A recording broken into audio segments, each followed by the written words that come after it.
This is the Pre-Calculus Chapter 4 test review, and we're on number 14, Practice Multiple Choice, which could be the equation for the graph. First, we're going to start with looking at the amplitude. So let's draw the midline, which is always a number on the y-axis. Notice that it cuts it in half right at +1. And if I were to look at how tall the graph is, whether from the top to the bottom, the height is 1/2, which means my amplitude, the number in the front, should be a 1/2. So B cannot be the correct answer.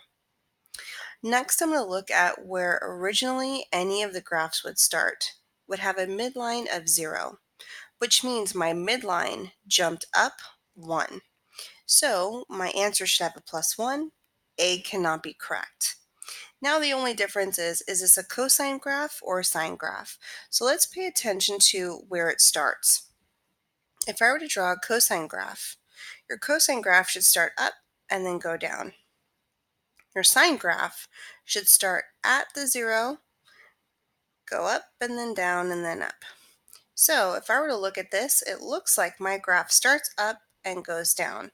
Starting up and going down is the cosine graph, which means C is the correct answer.